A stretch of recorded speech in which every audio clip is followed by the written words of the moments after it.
So what happens when we are closed off, we no longer function from our intuition, and we begin to function from the intellect, which can also be considered the ego.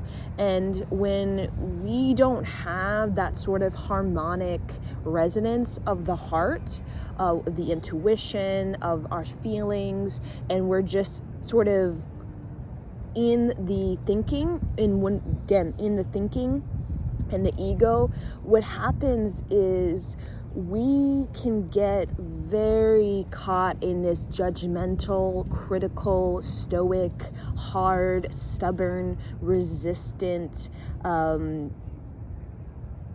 life with ourselves.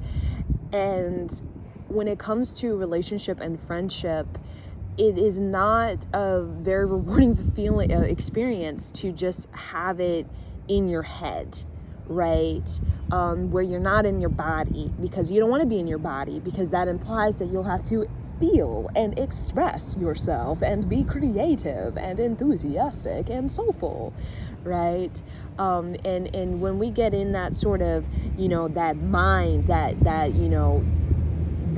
overthinking, we'll say, that's where a lot of people, they tend to just be caught, frozen in a memory of like what somebody said, and all women are like this, all men are like that, and and we never really learn, because we learn through the feelings, we learn through the intuition, we learn through becoming more heartfelt and becoming more soulful, not becoming less soulful and less heartfelt and more like rough in our ego and like stubborn and resistance. Well, like, all these women, they're all hoes, and these men, they're just all backstabbing foes, that type of thing. You'll see a lot of people very stubborn, very resistant, very hard, right? And that usually is a person who has very low self-esteem, really. But really how we expand our creativity and have that Kundalini activation is really through our feelings, and through our feelings, the emotions, the heart center is the great mediator, right? So we're meant to learn from these things, right? And build up our intuition. We're not meant to just look at these things, leave them unresolved, leave them unchecked, keep it pushing, and then just completely be stubborn and resistant to what it is that we are needing to do. That's a part of our evolution. And then feeling quite angry about the challenge, and then just playing that out, which is kind of like an inner battle you have with yourself, right?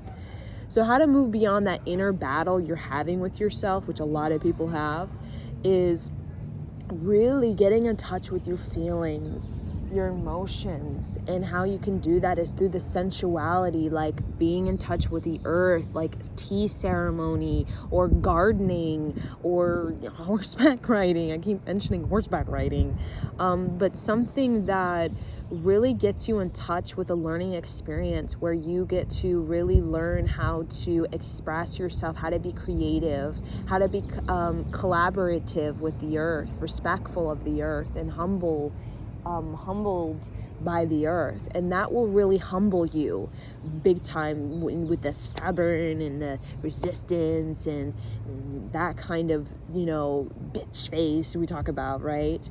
It will really help you to tap into a more philosophical side, a more poetic side, a more, again, spiritual side, and that will really help you to transmute these negative thoughts, this overthinking, and will help you to really transform, right? To observe, to reflect, to contemplate, to learn the lessons, to become a student of life rather than a victim or questioning why, that type of thing to life, to become more of this sort of this philosophical soulful who is participating in life, knowing that life is going to have its challenges that are going to be tough and are going to be rigid and going to be rough sometimes. But with any great sort of, philosophy, it really is about finding the trustworthiness of yourself, finding the sort of contentment and that completion within yourself, right? And when we get stubborn and resistance, overthinking and that type of thing, because we're closed off and the bitch face, we really start to not pay attention anymore, right? Not pay attention to our feelings and that are leading us into nature, or leading us into ideas or imagination or creativity or activities that are actually going to restore that sort of playful, enthusiastic wonder that we have as young people, that we can have as old people, that really is about the knowledge of love, right? And sometimes the knowledge of love is gained through discernment, right? Creating your boundaries, tough love, standing your ground, standing up for yourself, right? Being a warrior for yourself, right? Protecting yourself. And with the with the knowledge of love, it is really about how you can emotionally mature so that you can become more respectful of other people and what they're doing and what they got going on, and be more respectful to yourself. Because being stubborn and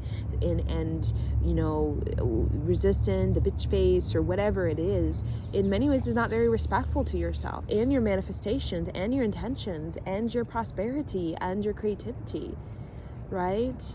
Because the earth and the universe wants you, either you're man or female, to really be activated and to be inspired by the ongoings of life, and to really be courageous and fearless, and to really be enthusiastic, right? And to really put your energy in the right direction, right? And when we close ourselves off, our energy kind of doesn't really go in any direction, because we lead with our heart. And any great leader, spiritual leader, any great guru understands that you lead with your heart, right? And ultimately you lead with your heart. So when we close our heart off, shut down, we don't really feel like we're being led anywhere. We don't really feel a sense of direction, right? Because we're meant to be activated in the emotional body. We're meant to be awakened in the Kundalini energy. We're meant to be sensual and sexual, and that is about, being a mediator, right? It's about developing your intuition, not settling and sort of atrophying your intuition. It's about developing your intuition so that you can live just more wise with life. And wisdom isn't about being closed off and just hiding in the house or hiding away, right? It's meant to be experienced through the feelings, through, the intimacy with life, the philosophy, the virtues of life, the character development of life, the self-esteem of life. And that's not something we can think our way through. That is something we have to direct our energy in, right? Direct our energy.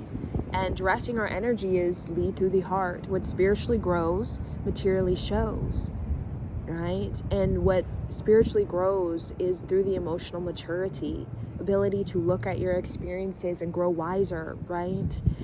To do the journaling, the self-reflection, the meditation, the forest bathing, setting the discernment, having the boundaries, being honest with yourself, being playful, right? Building up your personal power.